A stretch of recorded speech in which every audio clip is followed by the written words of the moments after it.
What's going on, guys, and welcome back to another episode of Career Mode. This is episode number 102, and we start today's episode off by seeing that Ricardo Rodriguez is happy to be selected so often, which is funny because I dropped him for this game against PSV Eindhoven.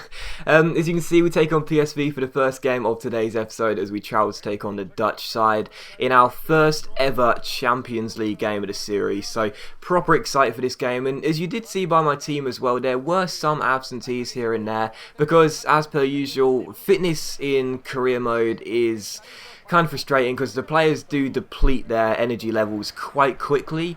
It's partly my fault for being a right trigger abuser, I totally admit that. I'm more than happy to say that I do abuse using the right trigger, but even so, there are some players who have relatively decent stamina. Rodriguez has quite decent stamina, but he wasn't really fit to play in this game against PSV, so I did drop him to the bench. But as you can see by my lineup, regardless, it was still pretty goddamn strong, to be honest. There was only a couple of absentees. Mauricio, Creswell and Salvio came in, as did Morrison and Carroll. Other than that, the rest of the team was the first 11, so that is 5 changes. That's almost half the team getting changed, but it's still a really strong side. I mean, when you've got Salvio on the bench coming in, it just goes to show you how strong your team is. But we do take on PSV, and the first chance would fall to us in the 15th minute. So nice passing here, sees Henderson release Andre Carrillo down the left-hand side, takes on Bruma and finesses the ball into the corner. So just 15 minutes and 56 seconds in, we already go 1-0 up here and score our first Champions League goal. It was a really nicely worked goal as well. He just sort of went down the right-hand side, played it through the centre, lovely ball by Jordan Henderson, and Andre Carrillo could not miss, so worked the space very nicely there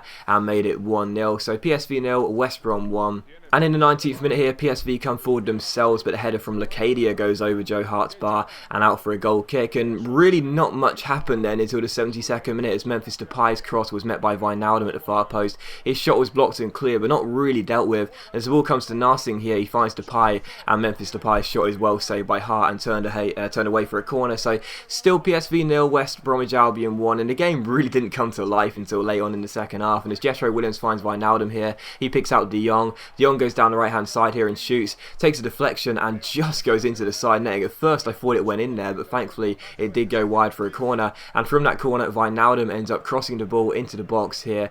The header is won, it goes past Joe Hart, but thankfully for us, Salvio on the line gets it away and keeps it at 1-0. So Salvio saving us the win as things stood. And in stoppage time here, Bruma takes a stupid heavy touch. Danny Ings intercepts him, goes one-on-one with the last defender, and I dribble backwards, then turn back again, then take him on for a second time, and this time beat him with a ball roll and a fake shot and a simple finesse into the corner. So Ings, who came off the bench, makes it PSV 0, West Bromwich Albion 2, and that goes ahead and seals our first Champions League points here with Ings getting the goal. So at first I was like, oh man, I messed this up so badly, started going backwards, but once I turned back inside again, I knew that I could beat him on the one-on-one, the defender that was, and go through and slot it into the corner. So PSV 0, West Bromwich Albion 2, and as you'll see directly from kickoff, the referee blows for full time. So glad to get ourselves our first Champions League win, and it was a very good performance as well, to be honest. PSV did have quite a few attacks on our goal, but I felt as though we were defensively solid throughout. Joe Hart made a couple of decent saves.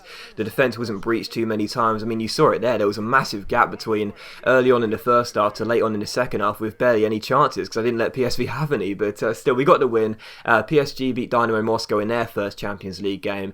And I think that's probably how the group's going to go, to be honest. I think it will be a battle between us and PSG for who takes first place. So following that, I offered a contract to Saido Berahino. He has his contract up at the end of the year. And even though Berahino is a backup striker, he's on the bench. He's now technically a fourth choice striker. He is still a West Bromwich Albion player who was here when we came in. He's English, he's still very young and has decent potential, so I don't want to see him leave on a free transfer, and I don't want to release him, and I just want to keep him here for as long as possible, even if he is not a first 11 player. He does play quite a few games anyway, usually Capital One Cup and FA Cup and some European games as well, and some Barclays Premier League games too. He starts, he does come off the bench quite a bit too.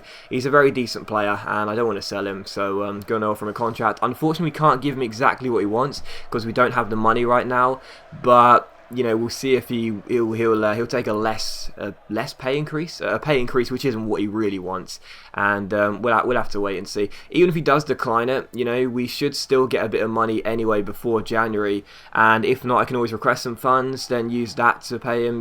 I'm not panicking right now, even if he does turn his contract down, which he probably will, to be fair, because contract negotiations in this year's FIFA are just absolutely atrocious. They really are. Unless you give a player exactly what he wants or more, he'll turn it down 99% of the time. But still, he took on Aston Villa here and took the lead just before half-time. Andre Carrillo running through and slotting the ball past the goalkeeper to give us the lead. And Villa, of course, who weren't in the Premier League last year, of course, they are pretty much our rivals, West Midland derby rivals, and they weren't in the Premier League last year after getting relegated the season before. So it is kind of nice to see them back, to be honest, to have this rivalry back. And after taking the lead just before half-time, Andre Carrillo getting the goal, we felt very comfortable. And on the stroke of half-time, they come forward themselves here. Gabby Bonglahor on the ball down the right-hand side, crosses the ball in, and Zogbia flicks it on. Drennan pops the ball into the back of the net after chipping Joe Hart. Very cool finish there, but thankfully for us, he has denied a goal because of the offside flag, and as you'll see, the correct decision was made by the linesman. So still Aston Villa 0, West Brom 1, and to be honest, not much really happened in this game. It was quite a subpar derby,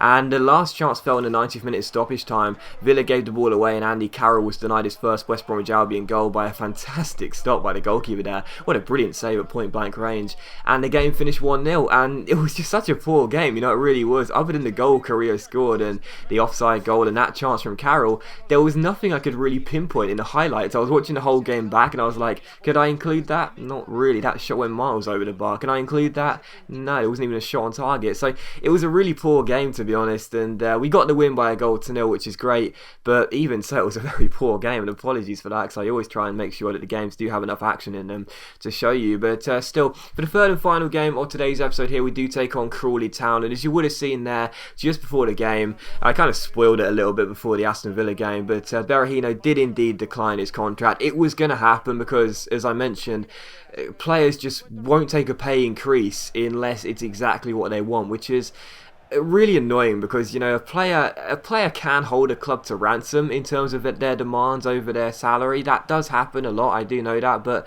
there are some times where they will say, okay, you won't give me, I don't know, X, but I'll take M. You won't give me Z, but I'll take Y. But in this one, in this year's FIFA, it's like, unless they get exactly what they want, they'll turn it down, which is really annoying. But we did take on Crawley Town regardless here, and the first chance would fall to us in the 31st minute here, as we cross-field the ball to the left-back position, and as it runs through here down the left-hand side, it's a really good chance as Wilfried Zaha takes on his man, beats him with a Berber spin, gets himself inside with a roulette, and Bentley takes down Zaha, and Zaha wins us a penalty. So West Bromwich Albion 0, Crawley 0, but a great chance to take the lead in this Capital One Cup tie from the spot, as it was Zaha down the left-hand side, playing on his debut for us here, winning us a penalty. It's a definite penalty, and a really good chance for us to take the lead. And Andy Carroll yet to score for us since arriving a couple of weeks ago. He's had a couple of chances but hasn't hit the back of the net yet. This is a really good chance for him to get his first West Bromwich Albion goal. It is Carroll against Ashdown. Really good opportunity, and he's not going to miss. He smashes the ball into the top corner and makes it West Bromwich Albion 1, Crawley Town 0. So we take the lead here, and just like the Hartlepool game in the Capital One Cup in the last episode, we thoroughly expected to win. We did make 11 changes. A lot of inexperienced players out there, if you will, players that don't usually play, fringe players, and as Carroll settles the nerves here just after the half an hour mark, we do take the lead, and that was surely going to be, well, that would be the game really, to be honest, because Crawley weren't attacking at all. It was just us hammering them with pressure, but they were withstanding all of it, and as soon as Carroll scored, you couldn't really see Crawley getting themselves back in the game. However, just after the restart here in the 49th minute, they did come forward themselves, and Wright had a really good opportunity there.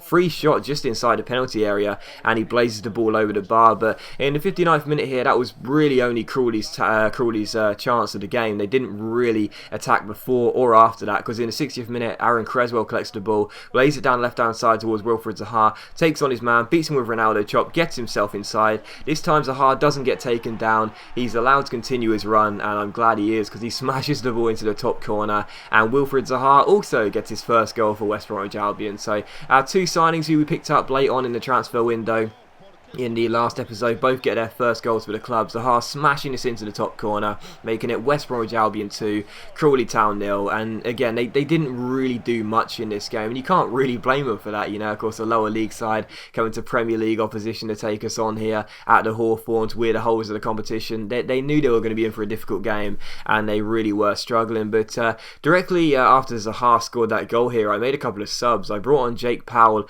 and I think I also brought on Carl Jenkinson for Salvio. Yes, I did, to sort of shore up that right wing, as they did come down the left hand side a couple of times in this game, but just didn't really do much with it. But still, made a double substitution here. This is really funny. Made a double substitution, and eventually those players get themselves onto the pitch. So Powell, of course, he scored against Hartlepool, getting his first goal for the club, the academy product on his debut coming on, and also Carl Jenkinson as well. And as Crawley Town kick off here, Izzy McLeod gives it to Henderson, and as Henderson takes it around Granit Xhaka, he finds McLeod. McLeod then gets tackled here, or well, loses the ball really, and Carroll wins it back for us. Xhaka plays a ball over the top. Crawley failed to deal with the ball. Bradley was having an absolute nightmare in this game. Takes a heavy touch. It comes to Jake Powell, and Powell, the 16-year-old, says, "Thank you very much. That's my second goal for the club now, and it's West Bromwich Albion 3, Crawley Town 0. So he literally just came off the bench. Crawley give the ball away, and the 16-year-old runs clear and smashes the ball into the top corner. So the defender Bradley was just all over the place, and as he lost the ball there, I had utter confidence in my young 16-year-old, and he did finish the chance. So West Brom 3, Crawley Town 0, and defensively they were just an absolute shambles, and it showcased it here directly from kickoff. Again, they give the ball away with Dixon. Jenkinson off the bench intercepts him, chips the ball inside towards Andy Carroll, and we win another penalty, the second one in the game. And guess what defender gave it away? He gave away the first penalty. He just gave away our third goal. It's Bradley, again, the Crawley Town number 6, just could not defend in this game, takes down Andy Carroll, and the referee has no hesitation in awarding the penalty. So West Bromwich Albion 3, Crawley 0, a great chance to make it 4-0 from the spot. Carroll getting taken down. It's a definite penalty, just like the Zaha one. Bradley can't have any complaints. He was having an absolute shocker, to be honest, and I'm surprised his manager hadn't considered substituting him. But still, a great chance for Andy Carroll to get his second goal for West Bromwich Albion here in the same game. It's going to be the same duel. Andy Carroll against Jamie Ashdown. Can Andy Carroll put the ball in the back of the net for the second time for a penalty? Yes, he can. Goes to the same corner. It's the same result. It's West Bromwich Albion 4, Crawley Town 0. And the game, again, I wouldn't call it a formality, but it was pretty easy once he got our first goal.